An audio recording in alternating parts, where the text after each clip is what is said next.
Anxiety is the warning system for when you are at risk, when you feel a threat for something. Anxiety is a saving instinct.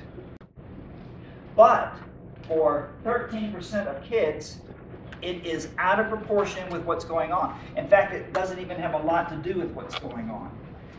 An overly anxious response to the world is the biggest mental health disorder, and this is the first one I mentioned for acting in disorders, because you might not even know it's there. How would you know that a kid has an anxiety condition?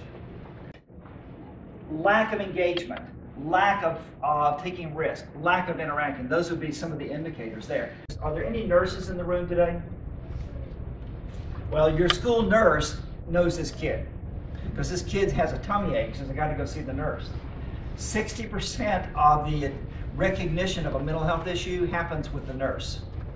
They see these things that come in that are not just physical issues. So separation anxiety, 3 to 5% of kids. This is a very subtle thing. The kid who is mute, in other words, they can talk,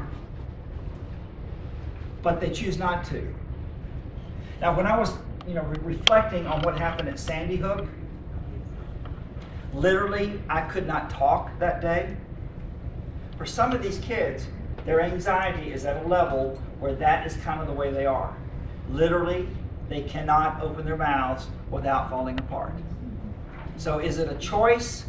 For some kids, perhaps they become aware that it helps them stay calm not to talk, but for some of those kids, it's deeper than a choice. It is they just can't open their mouths. Now, can they talk? Yes. Will they talk with a friend? Yes.